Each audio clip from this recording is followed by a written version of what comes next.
Welcome to this week's weekly Success Builder call. Hope y'all had a great weekend. Today I have joining us Marvin Hudson, who is NAM's Government Affairs Chair. Figured we would we're just a few weeks from the start of 2026. So kind of good to get some info as far as um, what the initiatives are of NAM and how, if you would like to, you can get more involved. So, welcome, Marvin. Thanks for Yeah, joining me on today's call. absolutely. Pleased to be here. Thank you, Val. Appreciate it. For those of the folks on this call that don't know who you are, can you just tell us a little bit about yourself and kind of how you got more involved in NAM and, kind of the government affairs initiatives and committee? Okay. Uh, so involved period in the industry in '84, opened my own brokerage in '91, and having gotten involved several different times through our state association, with our state association off and on, I ended up attending a few meetings of NAMS, the VA subcommittee. Got my feet wet there, learning quite a bit about that as a whole. Great credentials brought to that committee by the past president, Betancourt, and by Jeff Wilson, co-chairs of that. Then I started attending the GA committee, and ironically, after that, I got asked by you as you were coming into your presidency to chair GA, and that's where that really got started. Well, and just so for those folks that don't know, where are you? Where Uh, you're located? So my brokerage is located in Southern California. We're in the Inland Empire of Southern California. Okay. Okay, great. Uh, so what are NAM's 2026 legislative and regulatory initiatives? You can start with whatever you like. Okay. Um, Top of mind ones. We have LO comp. That's a factor. And as you guys have maybe heard over this past 6 months or so, especially, we've been looking at. There's a concern about the CFPB looking at what might be done relative to what was implemented through Dodd-Frank and maybe some retraction. So there's some concern there. So LO comp is a major factor. That's one of the things that we're really focusing on. Another thing is affordable housing, right? We're hearing that left and right. Affordability has been an issue on an ongoing basis for years, several years. I think in 2025, we've heard a lot more about that. So that's right near the top of our agenda. Below that, we have the 1099 W-2 issue. You know, guys, we've been facing this for years, back and forth, and we still need to try to pin that down. So that's an ongoing one. The other two are more like what we just wanted to readdress because of what's been happening here lately. And I mean, if you think about the fires in Southern California recently, you think about the ongoing flood issues that the southern states face, Louisiana especially. You think about, I say especially, but you think about Florida, where Val is, and those issues. So natural disasters is doing something within FIP, the National Flood Insurance Program, more than just this year to year pins and needles sort of thing where nobody can count anything. We're focusing on that also. LLPAs. Oh, you know what? Under the affordability side, the LLPAs, if we can help reduce some of those, get rid of some of those on that second home and investment property that came out a few years ago, well, it'd be nice to get those lessened. And if we look at on the DPA side, we're talking about affordability. We're talking about, under Home Ready and Home Possible. If we can get those AMIs, their median incomes, adjusted upward, I mean, 50%, 80%, 100%, that's really not cutting it for many people. There are a lot more, we could do a lot more with those programs if we could actually get those AMI limits raised to 120, 130 even. So those are some of our major ones. Well, one of the items that you mentioned was NFIP and flood insurance. And I know you're in California.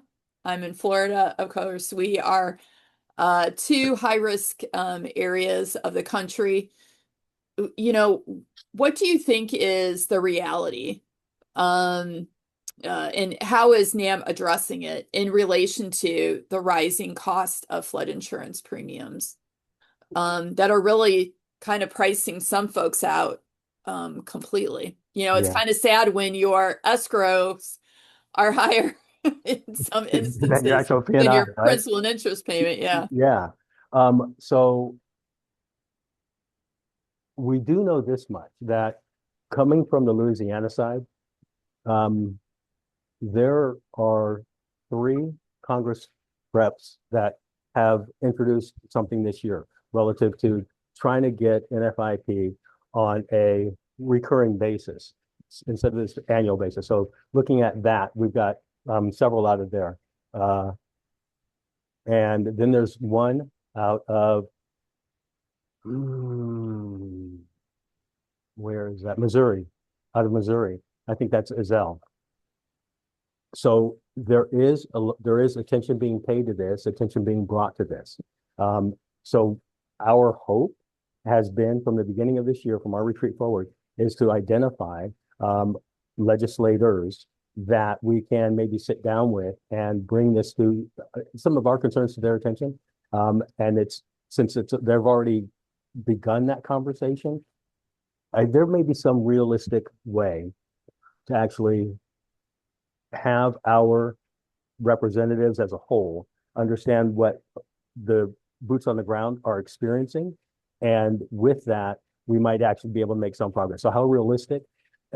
We know that NFIP has been an issue for year to year to year to year. Mhm. So it's hard to say how realistic it is, but all we can do is continue to try. And sooner or later, that squeaky wheel will get some attention. Yeah, I think my fear is, obviously states cannot control the cost of insurance. Right. Um, that you're going to start seeing states making some interesting moves to try to alleviate the costs that they can control. Like, I'm sure California is doing some interesting stuff. In Florida, our governor is proposing the elimination of property taxes on all primary residences because, and I have no idea what research he's done, but he feels that the property taxes that are received on second homes, investment properties, commercial, things of that nature will more than cover the cost necessary for schools and other municipality services, law enforcement, etc. Fire, right. Yeah. Wow. So I don't know where that's going, but he's trying to get it added to our next election so that it can be part of our Constitution. Um, anything weird that California is doing? If Florida's doing this, California's got to be doing something. I I'm floored to hear that, to be honest with you, okay? And no, the only conversation that I've been aware of relative to trying to find a way to fix this is getting that reinsurance on the secondary side to help fund that front end side so that we can relieve our California Fair Plan of the overburden that it is right now. And so we've only been talking about it from that reinsurance side that Mhm. has gone from the commissioner's office on out. Nothing like the property taxes. Well, No. be prepared. If it passes in Florida, who knows what's, these. I mean, obviously, you'd have to have a state that has a high number of non primary Mhm. properties In order to for be that to, able to cover the cost. So I mean, who the heck knows what's going to happen? It seems sort of like a pie in the sky request, but who doesn't want to not have to pay property taxes? I think people aren't, I think what's going to wind up happening if it does pass Mhm. are state taxes and local taxes are just going to increase, our sales taxes are whatever. So you're not really going to save anything. No, But I yeah, cannot imagine I'll that. let you know how that goes. I look forward to being kept up on that. That's Yes, something yes. else. That's something else. Um, so back in September, President Trump signed the Home Buyers Privacy Protection Act, which did the trigger leads legislation. That is which eliminated trigger leads. So that's going to go into effect on March 5th of 2026. Yeah, yeah. So, what kind of impact do you think that that's going to have on the broker community, and what should we do to be prepared? Um, so a couple of things. One is I really want to give, and I hate to be the one patting NAM on the back as I'm representing NAM, but NAM has been a phenomenal player in helping get that passed. So I just want those hearing this to please understand, please know that. So your participation, your contribution, and NAM is this is an example of the value of that. Okay? Quite honestly, for those who are going to abide by the trigger leads restrictions, then fantastic. We're going to see a reduction. And this is something LOs, you guys can start taking out, reminding those who you've already told about this before, who may have already known about it, reaching out to your closed clients, reaching out to your referral partners and telling them about this, helping, talk about the industry that you're in and the association that represents you. Has helped bring about this particular benefit to them as a consumer. So they're going to face less of that volume of solicitation that they have otherwise been previously used to. So that's one thing, is it'll help you get out in front of them. It'll help the consumer actually receive fewer solicitations. Now, for those of you who may have that as lead generation as one of your streams of revenue, your ways of getting your new business. You might want to start preparing now if you haven't already to look at different avenues for that new generation of business. That's about the only suggestion that I would have in that case. Yeah, we did have Jason Dickinson with CIC Credit on last week, and Okay. we did briefly touch on the impact of trigger leads going away, and if that was a contributing factor to these credit report increases, Mhm. and the answer was no. Um, so typically, probably when we'll see if the loss of trigger leads income to some of the credit bureaus, because not all of them were large sellers of trigger leads information. And of course, we have to keep in mind every other financial related product, insurance, whatever, Right. those are still in effect. So we may see, a ramping up of those types of calls, but it's probably going to be, I would assume, December of 26, since he Mhm. said really you only see price increases once a year. Where we may see, if anything, that the rising costs are as a result of the loss of having the trigger leads. Mhm. But I just assume they'll come up with something else. I don't disagree with you there. However, I do also remember this, that in several meetings that we had with our lobbyists, that he it was pointed out clearly that Experian is the biggest generator um, of revenue from trigger leads, and it only made up a small percentage of their overall income. So he pointed that out several times, I think maybe during this 2 year, most recent 2 year period. Mhm. And it was very easy for us to see. And I'm glad you talked about the credit report cost side, because that too is something, by the way, everybody, that is high on our list. I just didn't get around to mentioning it. Looking at ways to potentially help shine a light on that credit report cost side, because it's ridiculous on, what we've seen here as far as the percentage of increase.